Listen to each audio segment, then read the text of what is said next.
481, Texas Association of Money Services Businesses et al. Versus Pamela Bondi et al. We'll first hear from Simon Jerome from the Department of Justice.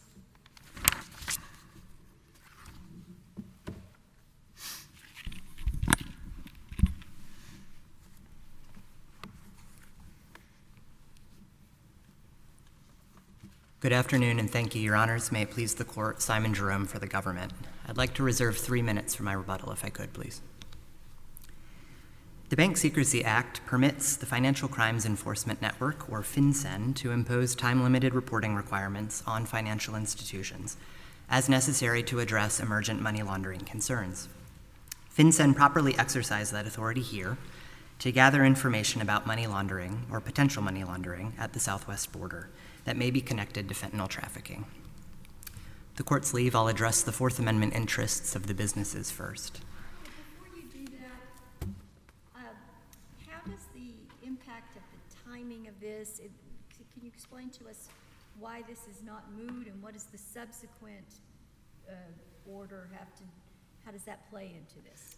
Yes, Your Honor. So the relevant statute, which is Section 5326A, has a maximum duration of 180 days. When this order was promulgated, when it was published in the Federal Register and went into effect in April, it had a 5-month duration. And so that means it expired on September 9th. Subsequently, FinCEN reissued a GTO on largely similar, according to largely similar parameters with some important differences. I will say the merits of that order, the subsequent order, I don't understand to be before the Court, and I understand the parties to agree that what is before the Court is the preliminary injunction as to the prior GTO. And this needs to be, it's capable of repetition, evading review, and so we need to decide this one. That's our stance, Your Honor, the government's stance. I do understand my friend on the other side to take a bit of a different tack and to argue that because the preliminary injunction applies of its own force to the new order, that the dispute is not moot. I think that overcomplicates things and also is incorrect. I think. It's not moot either way, though. Yes, Your Honor. Yes, Your Honor.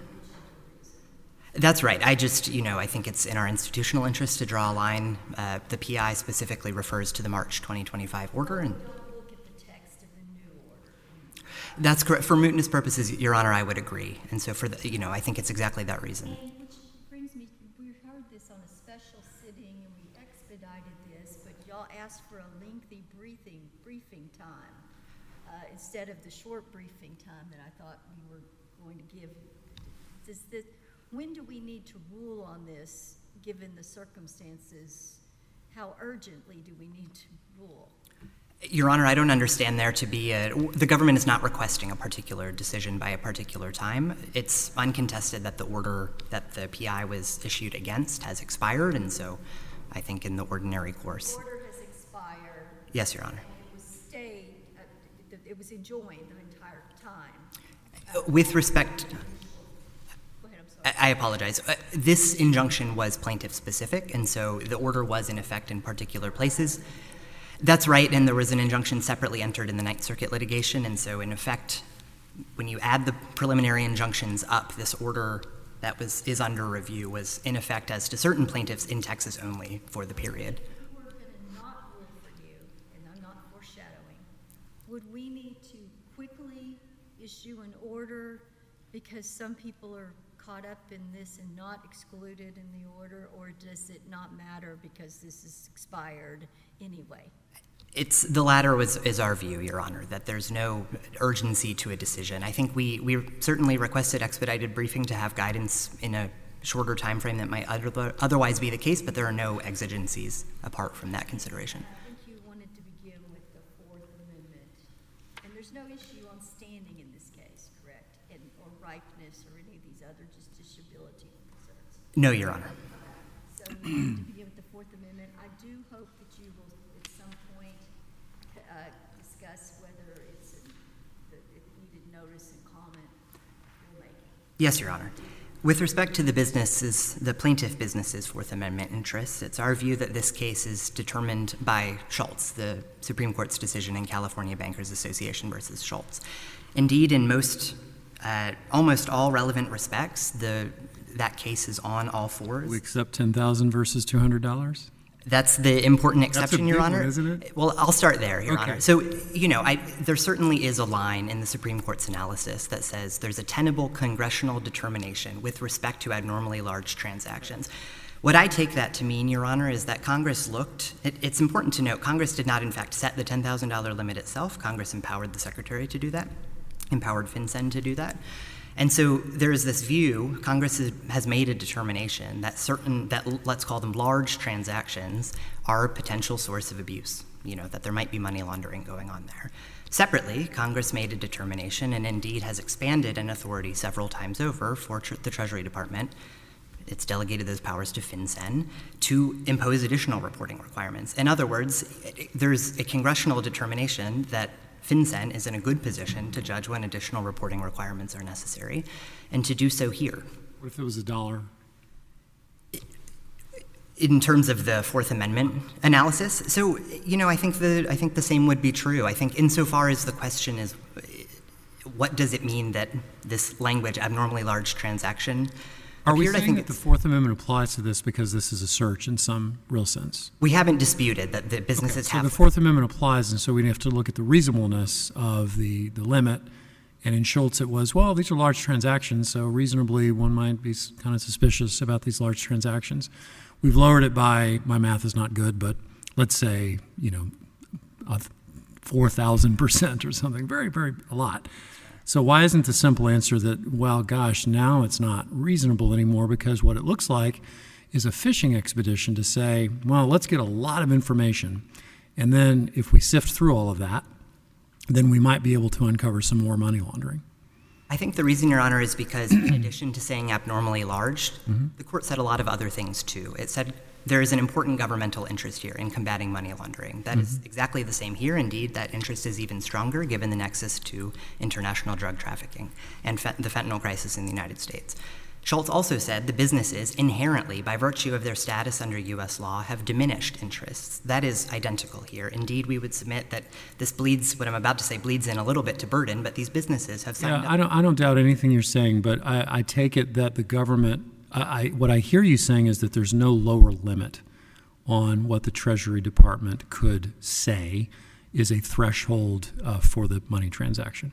I don't mean to say that, Your Honor. I do think certainly reasonableness, there's an inherent fuzziness there. I do think what... How are we're supposed to review that, so how are we supposed to review it in this particular case, $200? I think we look at how many similarities there are with Schultz and sort of assess the purposes for which the order was put into effect. I certainly, being a rules person myself, sometimes I wish there were more bright line rules. I think happily... Well, the Fourth Amendment is often... Yes, Your Honor, and happily we have... I'm sorry. No, it's... Happily we have very good guidance from the Supreme Court in Schultz, and so... Is there anything in the record that would highlight why $200 is a good threshold for this rule? Anything that demonstrates that money laundering or drug trafficking or what have you, especially in this location, is being done in denominations that $200 would be a meaningful threshold, or we just should trust that, you've said several times already, Congress has given you the authority, should we just accept that, or have you put any evidence in the record? So I'll say two things if I can, Your Honor. Insofar as your question relates to the Fourth Amendment inquiry, I think it's enough to say that this is a sort of a reasonable measure to gather information related to a strong government interest. Insofar as your question relates to was it arbitrary and capricious, which is one of the issues that's arisen in this case, I think it's really important here. Your Honor's question raises a good point, which is if you accept plaintiff's framing, the idea is everything that's turned up. Let me say this, let me back up. Plaintiffs analogize to the ordinary search, and in a lot of Fourth Amendment cases, we're used to thinking you need probable cause because you need to go in and you're going to find something that looks criminal, right? This is not that, and in fact, Schultz says that when it says there's a line about if the government had no basis other than official curiosity, it is okay for the government to ask for reporting on a broad basis to satisfy itself that the laws are being followed. And so that's not the right question, Your Honor. I think including under the APA, because under the APA, what we look to, and this is, again, pivoting a bit to arbitrary and capricious review, is there a rational reason for the step the government took? The government said, FinCEN said in the evidentiary memorandum, it has a lot of information that is of concern to it. We know there are is Mexican cartel involvement in the fentanyl trade. We know that money transfers are an important part of, or the lifeblood of that exchange. We know that the money services businesses generally exhibit some concerning vulnerabilities to money laundering and potentially with respect to money laundering connected to the fentanyl trafficking crisis. From there, the agency said, we want to gather a broad-based snapshot, to use the term in the evidentiary memo, of what's going on. That does not mean the agency thought, or there's any reason to expect, that everything it gathered would be criminal in nature, or when I say criminal, connected to a crime in some way. There's no reason to think that, but that sets... Any of it would be connected to a crime. That's right, Your Honor, and I don't think that... Not at all. It's just randomly picking certain places and certain zip codes, and I don't know that that's a friendly question. But so that's the problem. It's so friendly. So, Your Honor, I take some issue with the idea that it was at random, right? And so I think that there are... There's 5 minutes away that are not picked, zip codes. Certainly, Your Honor, but I don't think the fact that a tool inherently has some weaknesses built into it means that it's arbitrary for the agency to use that tool. And so, the confidentiality point is a separate one, but this raises the idea that often this tool, that it was sort of arbitrary in some way for the agency to use a tool that is traditionally used on a more targeted basis. Well, certainly there are drawbacks to doing larger scale collection of information, but doing so is not arbitrary in the APA sense. It just means there are certain drawbacks. And indeed, the evidentiary memorandum says that the agency will monitor to see if evasion is going on and will take steps to account for that. That's true, or maybe we don't look behind the cockpit. We understand that there's some indication in the record that the agency can't even monitor the $10,000 ones, that they don't have any resources to monitor the $10,000 ones. So how are they going to monitor thousands and thousands and thousands of the $200 one? Is it because they have a new AI system or something? How is this happening? So, Your Honor, I think in the record, there is an analytic plan that is redacted for law enforcement reasons. The agency has said it believes that this information could be useful if properly processed. I think the comparison to the $10,000 CTR is apples and oranges, or apples and a fruit closer to apples. Investigatory, and one is not. That's right, Your Honor, and I think... Or notice and comment, then, if it's not investigatory. So I'll get to notice and comment in a second, if that's all right, but I'll just say that there's no sort of inconsistency in saying there is this generally applicable requirement that gives us perhaps something useful and otherwise far more than we need, which I take the agency to have said at a certain point of time. And separately, there is this unique, geographically limited, emergent concern, and we would like to look into those reports that we get out of this particular place and time. I don't think there's an inconsistency there, and I think otherwise there's a presumption of regularity in the thought that the agency will use the information it gathers. Do we need to do these steps in any particular order? Fourth Amendment, arbitrary and capricious, whether it's a rule, whether it's ultra vires, whether it's non-delegation. Should we be doing these in any particular order? I don't think so, Your Honor. I do. Or can we only do the ones that the district court ruled on? So the plaintiffs have raised the ultra-virus arguments as an alternative ground and basis of affirmance. I think if you were to decide for us on the other grounds, you would be required to address those arguments. Yes, Your Honor, because these separate grounds are independent grounds for relief. But, I think the ultra-virus arguments, for what it's worth, I think largely can be collapsed into the notice comment dispute. I think with the exception of the major questions doctrine, we are talking about the same thing when either this is a rule. Well, so let me back up. The statute says Treasury can promulgate an order. We read that not to cabin the agency, but to say if the other statutory terms, and the one that's disputed here is a group of, I'll say businesses. It actually says domestic financial institutions or non-financial. Putting that to the side, businesses. If the other criteria of the statute are met, what results is an order, is our view. Plaintiff's view, I understand it to be that by saying order, what Congress meant to do was cabin. You apply the rule order test from the rest of the court's law and the court's precedent interpreting the APA. And They're saying this is not an order. that's right. Look at this, it's not an order. It's not not direct. specific businesses. It's zip codes, and it looks like a rule. I think That's right. I think first and foremost, understanding what Congress was trying to do when it put this authority into law, it makes sense to interpret this to be flexible and to be able to be deployed. What case says that we can do that? Your Honor, I think it's just, I think it's pretty straightforward textualism. I don't know that there's a case specifically, but I think It says this can kind of be somewhere in between an order and a rule, and therefore there's no notice and comment rulemaking required. What case says that? well, W.H. Hodges, which we've cited in our briefing, is a decision from this court from 1976 that says an investigatory order is not subject to rulemaking. But that was investigatory, and this is not. This is more broad than that. It's not, doesn't have any, as Judge Duncan had said in his question, this doesn't have any particularized people in it. So, It's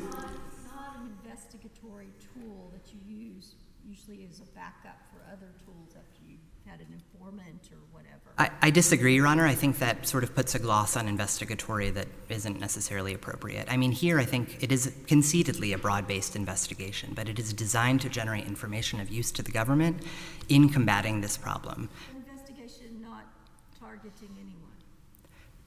That's right, Your Honor. Not any, well, concept. I look, it's real. I get it. I don't think anybody's questioning that it's real. It's a problem, serious problem. The question is, how does this fit within the APA? Was there a shift in the rationale when you go from the old one to the new one that would require notice and comment? I know you say no, but wouldn't it make sense to say we need more input from the public on this because we're really making a shift from what was a fairly targeted thing before to something that's far more broad-based? What's your reaction to that? when you say from the old to the new, you don't, $10,000. I'm sorry? The $10,000 threshold. I see. So just to clarify, both of those requirements are in effect. So they're separate. This did not. No, I get. No, you're right. That's right. So I think that there is no. This is conceitedly, in the general way of thinking about rules versus orders, a sort of odd beast. I do think W.H. Hodges answers that question. I think if you look, Your Honor, and I see I'm approaching the end of my time, if I could finish. You had 2 more minutes because you said you wanted 3 minutes of rebuttal instead of 5. So you have 2 more minutes, and then we're going to give you 2 more minutes and give the other side 2 more minutes because we have a lot of questions. Thank you, Your Honor. You should have 4 minutes at this point. Thank you, Your Honor. I do think even applying this court's, well, let me say, one last textual clue is when we look at the APA's definition of rule at 5 U.S.C. 551-4, what we see is a general statement of general applicability, general or particular applicability, but the thrust is designed to shape behavior in a particular way, designed to implement law or policy, I believe is the language of the statute. I think it's unquestionable that here the intent is not to prescribe law or policy. You could quibble with whether prescribe law means impose a reporting requirement, but yes, it does that. But the idea is that it's not to shape conduct, it's not to achieve a policy outcome, it's to gather information. It's to do something other than what we conventionally think of as rulemaking. And the default under the APA is if it's not a rule, order is the catch-all, and so we think it falls into that category. Why isn't this like the fishing cases where you're putting all these people out of business and nobody's even worrying about that? All the cases where they had to put all that technology on the ships, or they had to hire a person to ride along with them. Why isn't that this case? Because this is so expensive that none of these small businesses, these mom and pop kind of businesses, and that's not meant in any derogatory way, are all going to go out of business because they're tiny places that don't have giant computer systems like the big banks. Your Honor, I think it's important to stress we've not taken issue, and I don't take issue now with the factual findings the district court made, but it is important to stress the limits of this record. There are 10 plaintiff businesses. In the interest of candor, I'll say the district court judge ordered that no new plaintiffs be added, so I can't say that is the other side's choice, but all this to say the record that's before the court is 10 businesses, and I'm not downplaying the burdens, certainly, that they expressed at the hearings. I do want to say when we consider the effect of the rule as a whole on all of the businesses in the targeted zip codes, we have, the burdens vary pretty tremendously. I would think, from business to business, or they would have to, right? Because businesses have different levels of resources and different capabilities. I would add there was also testimony adduced that in response to a question from the government in the district court proceedings, one of the plaintiff's witnesses acknowledged the existence of software that can ease the burden. I don't mean that. I'm sorry. It costs either $5,000 to $8,000 total, or else if you look at these other opinions from these other places, the one in California, says it costs that much a month, over $3,000 a month to use this software. So, plus you have to have somebody who knows how to use software. You have to hire somebody on this border town who knows how to use it. And I'm not saying there aren't really smart computer scientists there, but you got to hire somebody to work at this business to run the computer system, and it costs an installation cost of $5,000 to $8,000, and then maybe $3,000 a month. So, and even the Walmart says they're putting up a sign that says we're not going to do any over $200. So they've made the business decision that they can't even afford to do it, and they're Walmart. So, or they don't want to fool with it. So what does this tell us?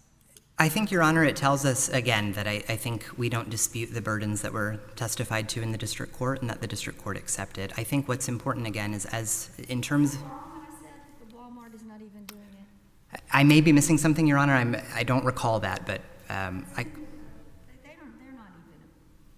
It's too much trouble. It's too hard. I think, I would be hesitant to extrapolate too much from the lesson of one business. One business might have decided it's not in our interest to do this for the limited duration of the order. That's the other point I would get to about the burden, is that any burden imposed on businesses as a virtue of this is inherently time limited. Yes, they can be renewed, and this one was renewed. I think it's important to mention, although the merits of this order are not judged by the subsequent order, the subsequent GTO sets... Well, so I was just going to say, Your Honor, the subsequent order sets a threshold of 1,000, which again, the merits of that order are not before the court, but I suspect will pose I anticipate will pose very different burdens, if any, approaching the same degree. The last thing I'd say, Your Honor, is that if I could, I know I'm still quite over, but just on burdens, if I could say quickly that I think it's important that plaintiffs, while they could not have anticipated this particular order taking effect, what they did is they registered to participate in a very regulated, in a very complicated regulatory framework. Our plaintiffs themselves acknowledge that they have anti-money laundering sort of framework in place, that it cannot come as too much of a surprise that there might be other burdens related to government regulation in the future. When you come back, can you talk about vacatur? Because there are some who believe that vacatur is the remedy in the Fifth Circuit for these types of APA violations, if we were indeed to find one. Yes, Your Honor, I'm happy to do that. If there are no further questions at this time, I'll go ahead and sit down. Thank you.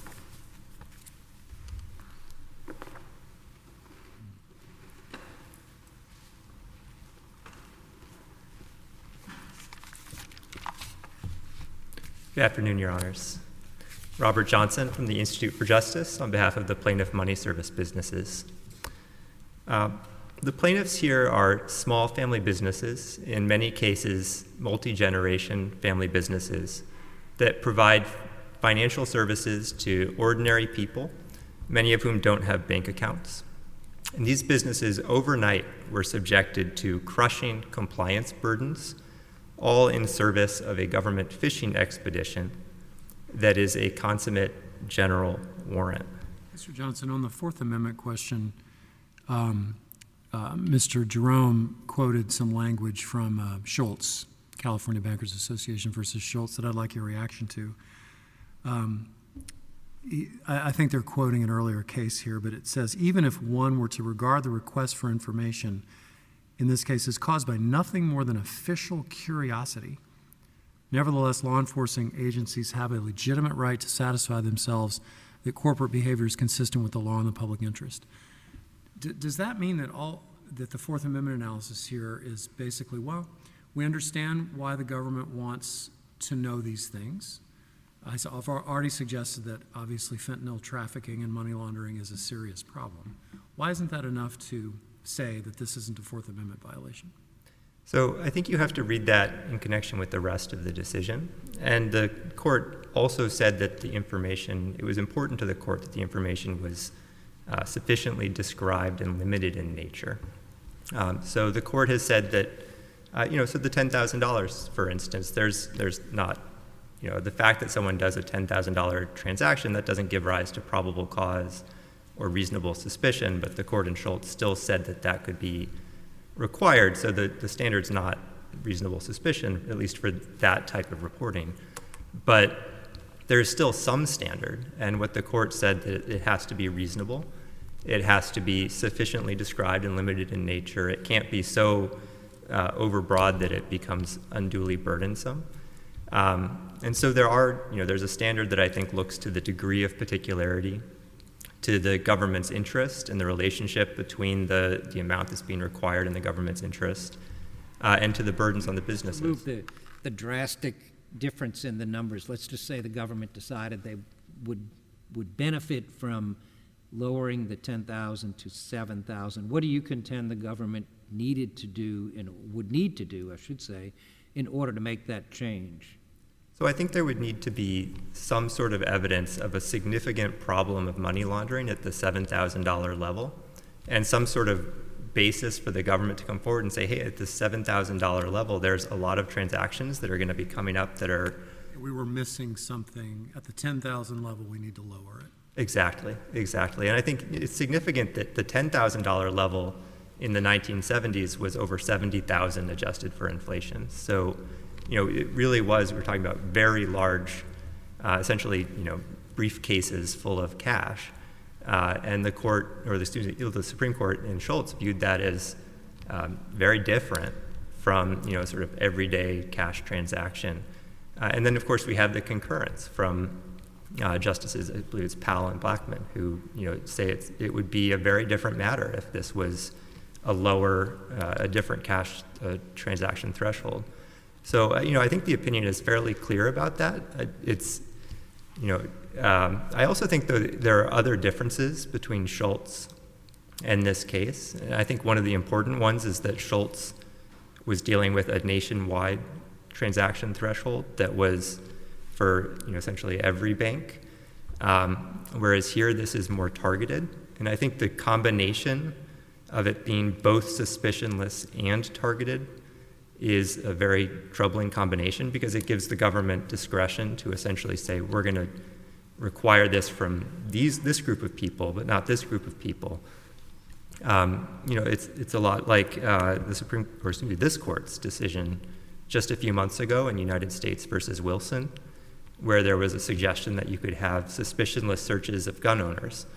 And what the court said in Wilson was there's a world of difference between a programmatic suspicionless search for everyone and a targeted suspicionless search for gun owners.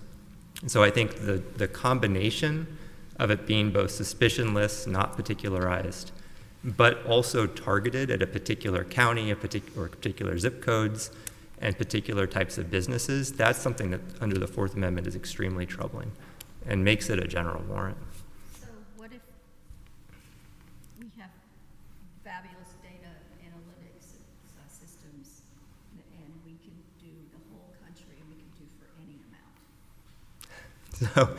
So I think that then takes us back to the first part of Schultz, that surely there is some limit to what the government can require, if the theory is, if we ask for every information about every transaction, and we're going to have this, super AI that's going to analyze all of it, I think it's, the government can't ask for everything just because they're going to find something. And I think that's, essentially the government's theory here is, for these counties, we're going to ask for everything and then try to find something. And that's just not how the Fourth Amendment works.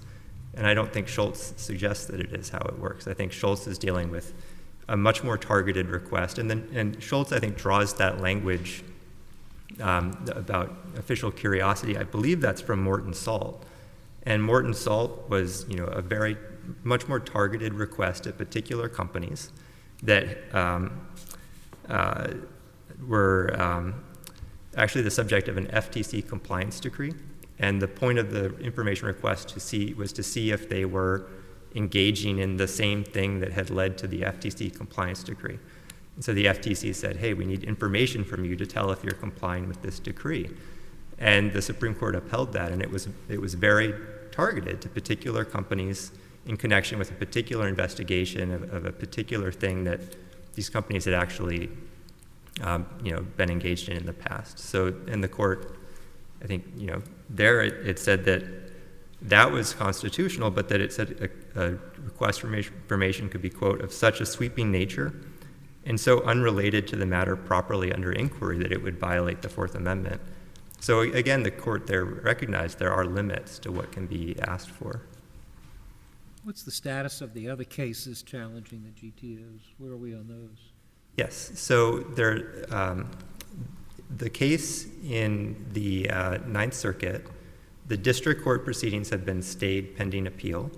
The government has appealed the preliminary injunction to the Ninth Circuit, and that's tentatively scheduled for oral argument in February or March. At the same time, there's a parallel case to this in the San Antonio District Court, and that case has not been stayed in the district court. The government has appealed the preliminary injunction in that case. The appeal in the preliminary injunction in that case, is the Voluta case, has been stayed pending this appeal by the Fifth Circuit. Oh, I'm sorry, that's the El Paso case. I said San Antonio. San Antonio, it's El Paso? Yeah, I apologize. And then, I should say this case has been stayed in the district court over our objections pending this appeal. And I think that's relevant to the question of urgency. We don't have urgency in the sense of, the preliminary injunction is in place, but we do have urgency in the sense that we would like to bring this case to a final judgment. And the case has been stayed in the district court pending this appeal. On the question of urgency on our end, there are businesses across Texas that are still having to comply with this. It's very burdensome. It's burdensome even at the $1,000 level for a number of reasons. We still have thousands of transactions, many of these businesses, thousands of transactions. That would be the revised. Yes. We're not yet. Well, I agree, Your Honor. I just want to explain that it's important we're basically in the situation where all of the challenges to the revised order at the district court level are waiting for this appeal to be concluded. And so. But it's stayed everywhere, the $1,000 one. No, well, it's not. So the stays are all party limited. And so every injunction the injunction in California is for every business in California. But both of the Texas injunctions are party limited. Is that because you asked for that? Preliminary injunctive clearly asked for injunctive relief. But then you appear to ask if the GTO be vacated under 706-2, record on 297. So are you asking for vacatur or injunctive relief? What's happening? What did you do? So, I think that after the decision in CASA, that the distinction between 705 relief under the APA and injunctive relief is become very important. But at the time, CASA had not yet been decided, and the binding law, which is still the binding law, was career colleges, and career colleges had held that in a case under the APA, an injunction should not be party limited because the APA provides for vacatur, and Section 705 provides for stay of the agency action. And so, what we were asking for, and I think it was very clear what we were asking for, was for relief to stop the enforcement of this agency action at the preliminary stage of the litigation for everyone, and not just for our parties. And we were very clear about that, and we cited 705, we cited 706 of the APA. We were very clear that we were asking for that type of non-party restricted relief. That's not correct for vacatur under APA relief? No, but what CASA says is that for injunctive relief. Yeah, but if it's APA, if it's arbitrary and capricious, assume argument no, but it's arbitrary and capricious.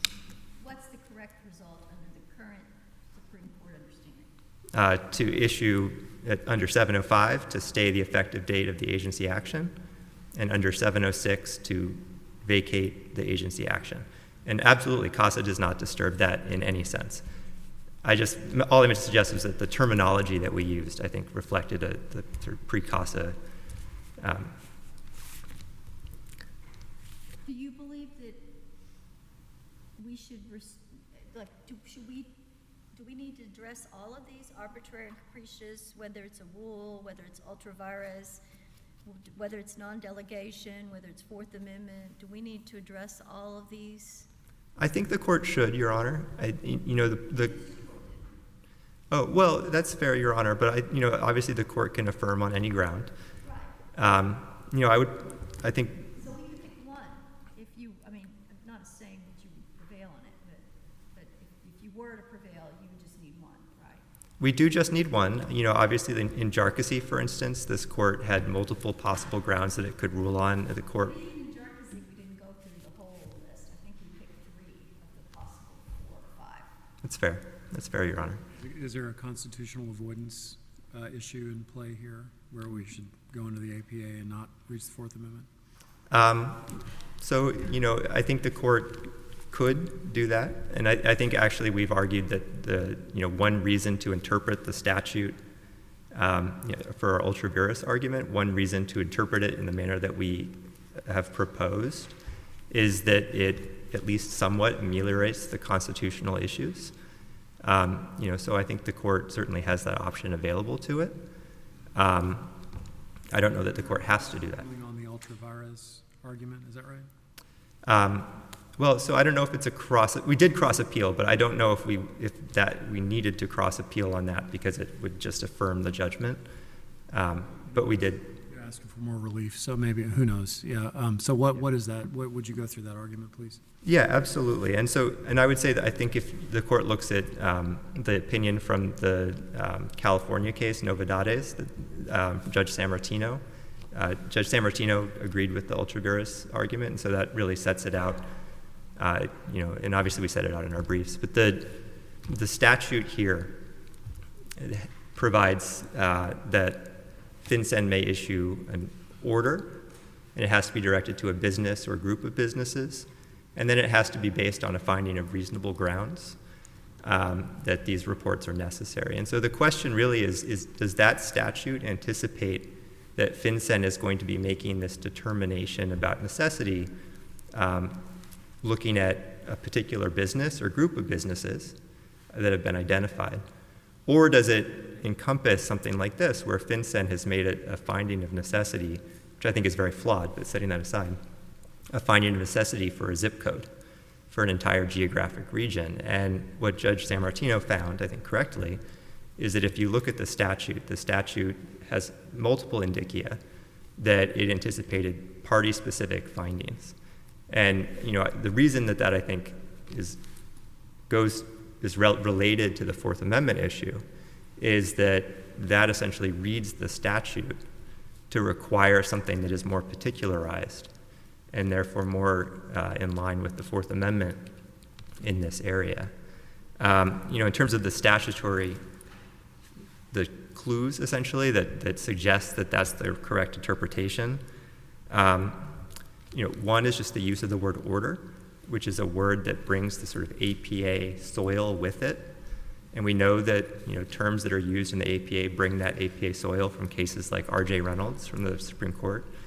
The word order means something that is party-specific. That's what it means in the APA. We also know it from the provision for confidentiality in Section 5326 that says that GTOs are presumptively confidential. So, an order that is directed to a particular party can be held confidential because it can be confidentially served on that party. But something rule-like, like this GTO, cannot, by its nature, be confidential because you have to publish it so that people can know about it and then determine if they have to comply with it. And so that's why this was published in the Federal Register, which rules typically are published in the Federal Register.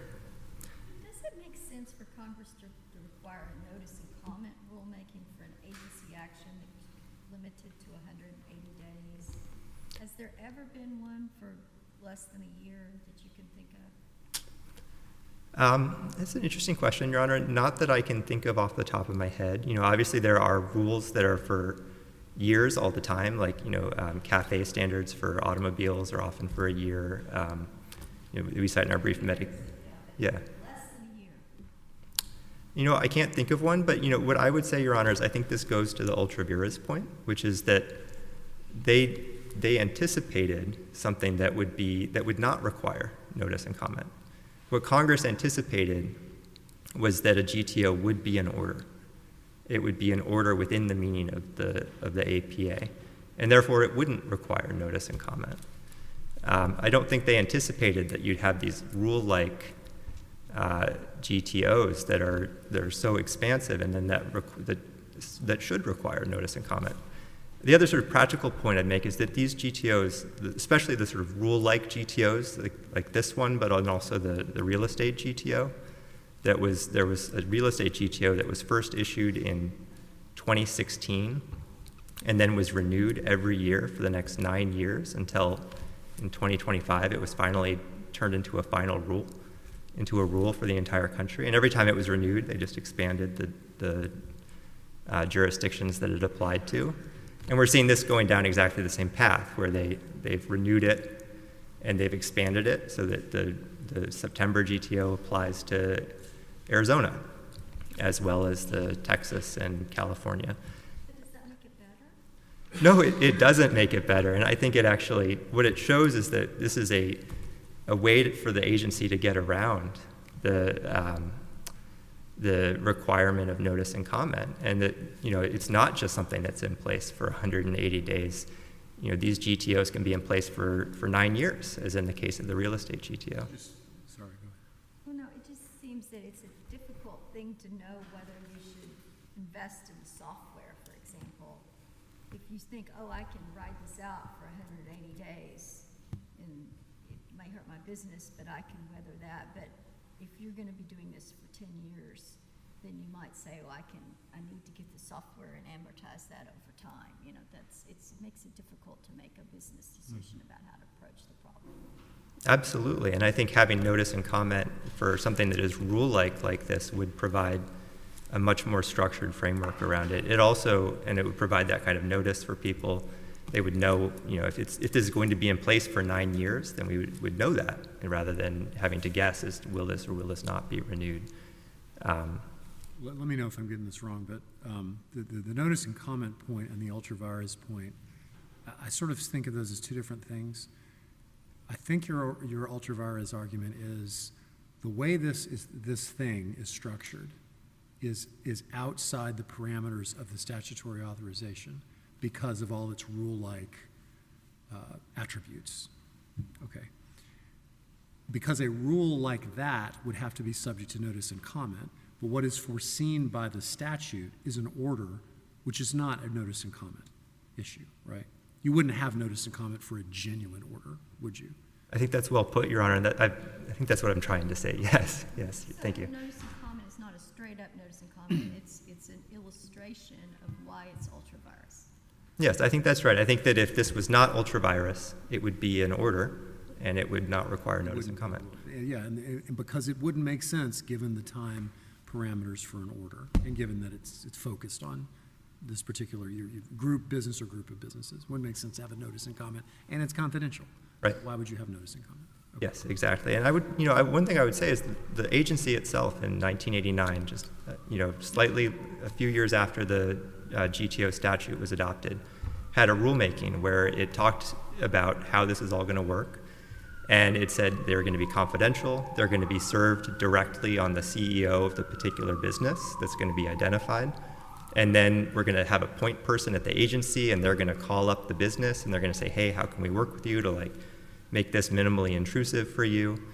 It was envisioning this kind of very specific, particularized order that would be directed at and served on a particular business, which is what the statute also contemplates. And so the agency itself read this exactly like we do right after the statute was directed. It's just that the agency adopted, and the agency's interpretation has drifted over time.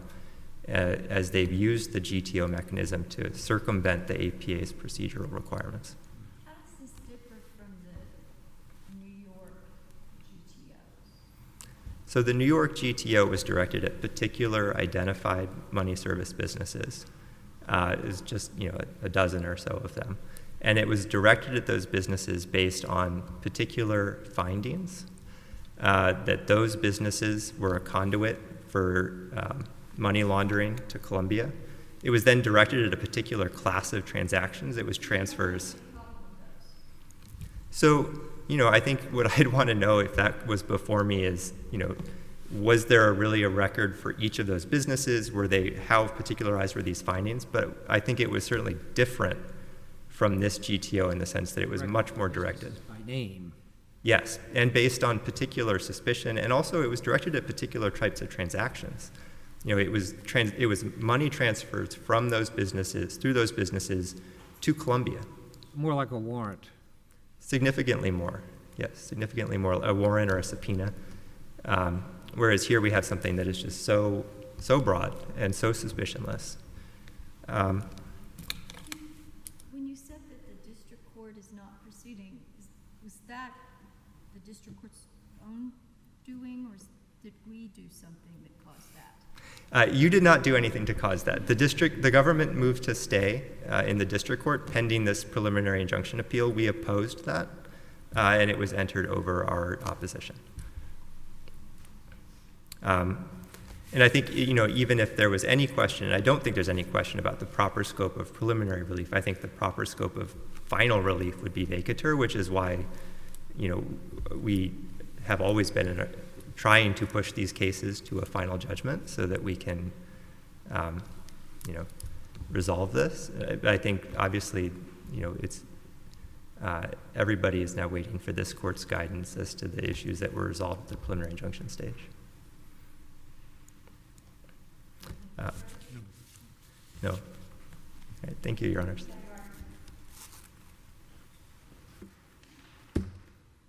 You've saved time for rebuttal.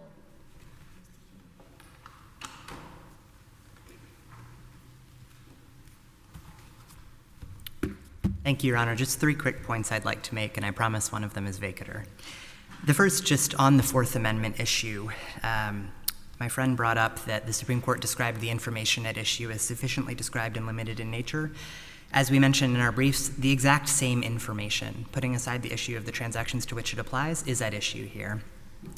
You'll see in the record there is a description of the information solicited by a CTR, and that matches exactly how the Supreme Court described the CTR in effect in the 70s. Insofar as my friend understands Schultz to include a language about unduly burdensome, I think was the phrase he used. I'm not saying he's quoting directly, but I'll just say that language does not appear, nor does the concept of burden more generally. And so we think that consideration is secondary to the extent it's relevant. Second point on the ultra-virus notion of party-specific findings, my judge referenced Judge San Martino's decision from the Southern District of California. I think, the strongest, I understand the primary contextual argument to be that there's a provision for confidentiality. I think it's important to read to the end of that sentence, which says that confidentiality can be waived, exactly as it was here. Congress clearly contemplated there would be times when orders should be confidential, presumptively so, perhaps given the agency's past practice, but that it was not in any way binding the agency to proceed confidentially. I think, moreover, insofar as we're looking at the text, there's not really great reasons that I hear not to read the businesses to which the GTO applies as a group of businesses, which is what the statute says, or again, group of domestic financial institutions. Indeed, my friend makes a lot of the fact that there are 30 different zip codes. There are thousands of zip codes in the United States, and the fact is that the Treasury did proceed, FinCEN did proceed, with some particularity in the areas it was looking at.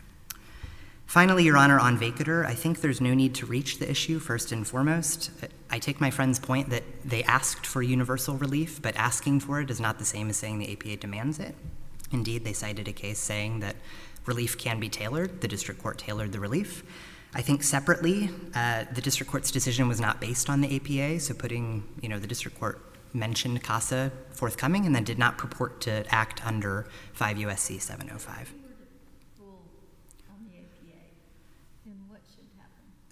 Your Honor, I think ultimately, the scope of scope of injunctive relief that's granted is discretionary. I don't take these issues that I've raised to go to the court's jurisdiction, and I think ultimately the court could leave that issue given the way it was raised below. If there are no further questions, we'd ask that the preliminary injunction be vacated. Thank you. Appreciate the arguments on both sides, which was very helpful. The court will stand in recess according to the usual rule. Thank you.